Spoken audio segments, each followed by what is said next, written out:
The movie starts with a spooky child's voice. The voice tells a story about something that happened 2 years ago in a town called Maybrook, Pennsylvania. At 2:17 in the afternoon, 17 kids ran away from their houses. After that, they were never found. The really strange part was that all 17 of these missing kids were in the same class at Maybrook Elementary School. There were 18 kids in that class. 17 of them went missing, and only one kid was left.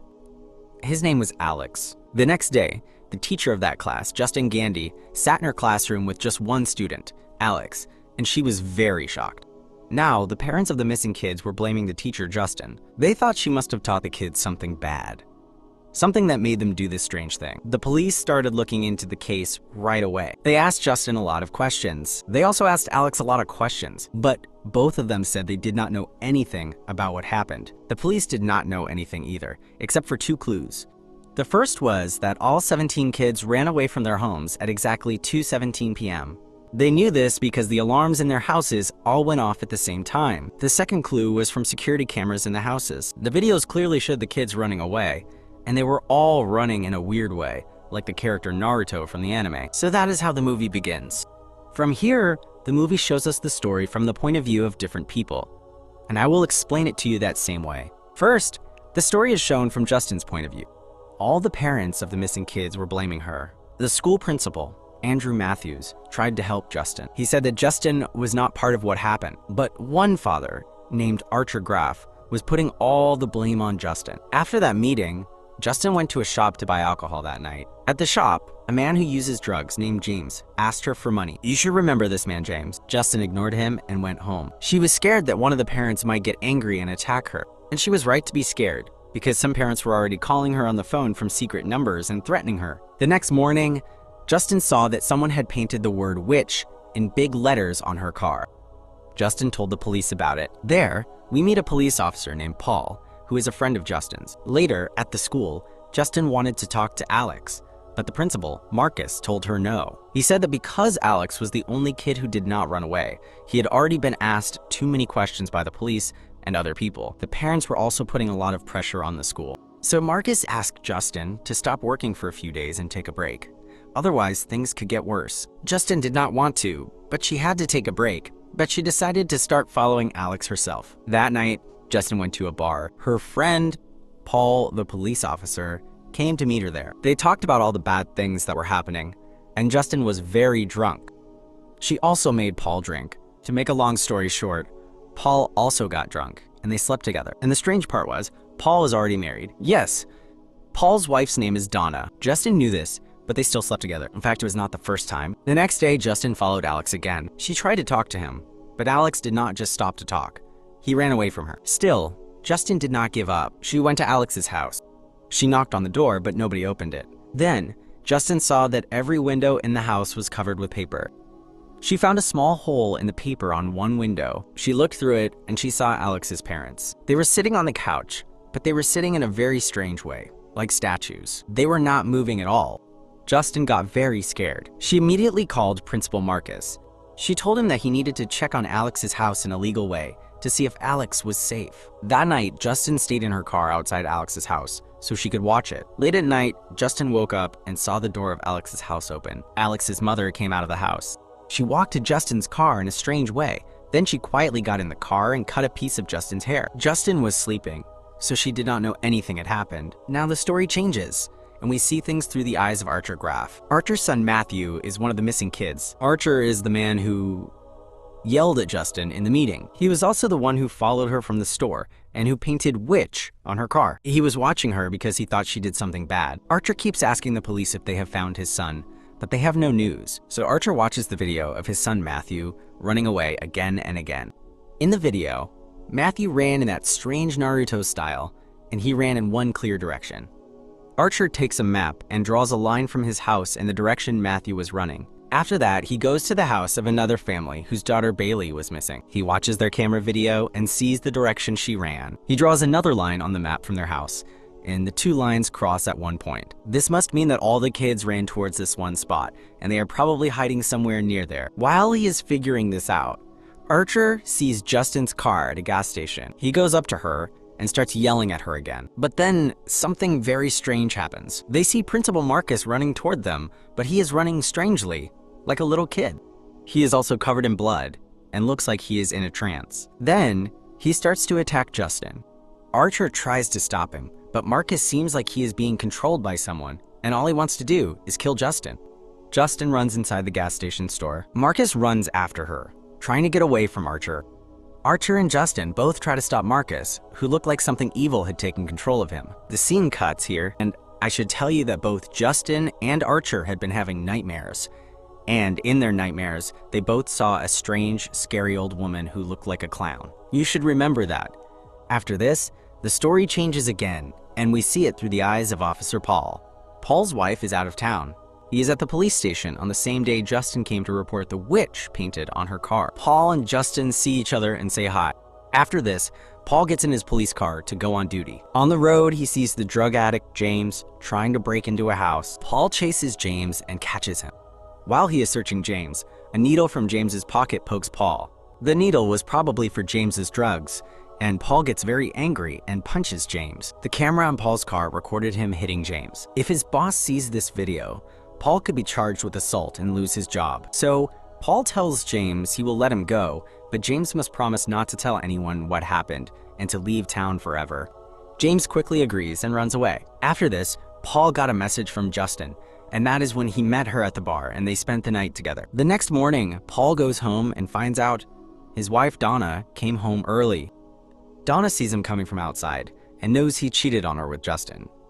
This makes her very angry, and she later finds Justin in a shop and attacks her. Justin gets away, and the shopkeeper deals with Donna. Meanwhile, Paul goes to the police station and tells his captain that he hit James. The captain says that if James does not complain, nothing will happen to Paul, and the video will be deleted in a month. After this, Paul leaves the police station and sees James walking towards it. Paul gets very angry and says, "I told you not to come back," and then he starts to follow him. Now, the story breaks again, and we see things from James's point of view. James is a drug addict who steals and lies to get money for drugs. He was the one who asked Justin for money that night. After Paul let him go, James decided to steal some things to sell for drug money. The house he decides to break into is Alex's house. So James starts stealing small things, like dishes and CDs. Then James sees Alex's parents sitting on the sofa. They were like statues. They weren't even moving, like they were in some kind of trance. James ignores them and goes to the basement, and there he finds the 17 missing kids, all standing in a trance. Yes, James was shocked. At that moment, Alex's parents start to move toward him. James somehow runs out of the house. Outside, James sees the posters for the missing kids, and he sees the reward is $50,000. Wanting the money, James calls the police. He tells them he knows where the missing kids are. The police tell him to come to the police station to make a report and get his reward. James starts to go to the police station, but he sees Paul outside, who starts chasing him again. James runs into a forest, where he sees the same old woman from the nightmares, and she is calling his name. James hides in a tent, but someone starts to open it from the outside. James attacks the person with a needle, and the person turns out to be Officer Paul. Paul gets very angry, arrests James, and puts him in his car. To save himself, James tells Paul that he knows where the kids are. James takes Paul to Alex's house. Paul locks James in the car and goes inside to check the house. Paul is inside the house for a long time. James is waiting in the car, and then Paul comes out of the house. He is in a trance. He walks to the car and drags James inside Alex's house. The scene cuts there. From here, we see the story from Principal Marcus's point of view. You remember that Justin called Marcus and told him to legally check on Alex's house. Marcus couldn't stop thinking about it, so he called Alex's parents and asked them to come to the school. But instead, a woman who looked like a clown came. She said she was Alex's aunt, and her name was Gladys. This clown-like woman is the same woman from the nightmares of Justin and Archer. Gladys said that Alex's parents were very sick and could not come to meet Marcus. Marcus said he had to meet them, or he would have to come to their house himself to check on things. If not, he would have to call child services. Gladys did not like hearing this. In the next scene, Marcus is at home with her husband when Gladys shows up at their house. She comes in like she was invited and asks for a bowl of water. After this, Gladys pulls out a strange piece of wood. It looked like a plant stem with many thorns. Tied to the stem was a small piece of a flag from Marcus's office, which she must have stolen from his school. Then, suddenly, Gladys cuts her hand on the thorns and rubs her blood all over the stem. Before Marcus or her husband can stop her, she rings a small bell, which makes Marcus start to shake and have a seizure. Marcus was now under Gladys's control, and Gladys cuts a piece of Marcus's husband's hair, puts it on the stem, and breaks the stem. As soon as the stem breaks, Marcus attacks his husband. The attack was so bad that Marcus's husband died, and Marcus was also badly hurt. Then Gladys puts the wood in the bowl of water, which makes Marcus stop. Basically, Gladys could control anyone, and she could aim them at anyone like a weapon. At this point, Gladys sent Marcus after Justin, using the hair that Alex's mother had taken from Justin. Yes, this proves that Gladys also had Alex's parents under her control. After this, Marcus went to the gas station where he attacked Justin. At that time, Archer was with Justin. Justin was able to run to her car, and Marcus ran after her. Archer followed them and hit Marcus with his car. Marcus's head was badly hurt, and he died on the road. After this happened, Archer was sure that Justin did not make the kids disappear, but that she was a victim too. So they meet and try to figure out where the kids are.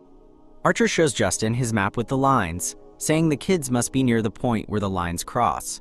After seeing this, Justin says that the house at that point is Alex's house. They drive to Alex's house and start to watch it. Here, the scene changes again, and the story is shown from Alex's perspective. From the very beginning, before the kids were missing, Alex lived with his parents, went to school, and was bullied. One day, Alex's father told him that his mother's aunt, Gladys, was coming to stay with them. He said she was very sick and had nowhere else to go. That night, Gladys came to the house. She was very old and looked like she was about to die. She also brought a strange plant with her. The next morning, Alex went to school. When school was over, his father did not come to pick him up. Alex walked home, and when he got there, he saw his parents at the dining table. But they were talking to him like robots, and Alex knew something was very wrong. Then, Gladys came in front of Alex, but now she was young and healthy. We understand now that Alex's parents are under Gladys's control. She tells Alex that if he tells anyone, his parents will die. To prove it, Gladys takes out the same wooden stick and rubs her blood on it. Then, suddenly, Alex's parents pick up their forks and start to hurt themselves. Alex tries to stop them, but they won't stop. Finally, Gladys breaks their stick and puts it in the water. Gladys was scaring Alex because she could kill his parents in a second if he told anyone. After this, Alex would see Gladys doing a magic spell in the house with the stem of the plant she brought. For the spell, Gladys needed something that belonged to a person, like their hair or a piece of their things. With this spell, Gladys would feed on the energy of people. She would take their life energy so she could stay young and healthy. Alex would go to school quietly, come home, buy food, and somehow feed his parents beans to keep them alive. Otherwise, his parents wouldn't even move from the dining table. Gladys was getting younger. But one day, she started to get sick again. She told Alex that if he brought her something from all the kids in his class, Gladys would heal Alex and his parents and leave. The next day, Alex stole the name labels from the trays of all the kids in his class.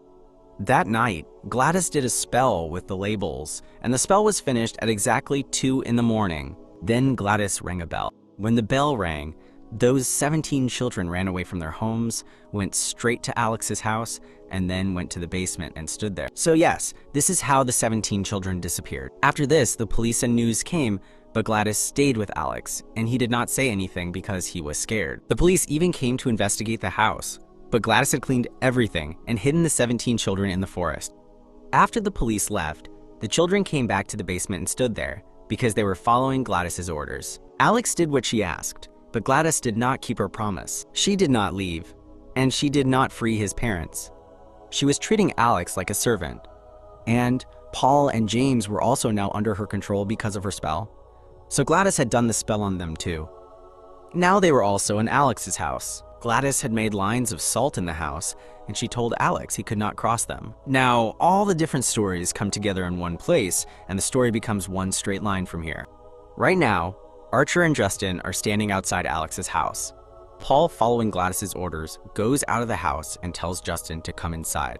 Justin and Archer enter the house, and as soon as they cross the salt line, the hypnotized Paul and James attack them. They were attacking Justin and Archer like zombies, and no matter how much you hit them, they would just stand up again.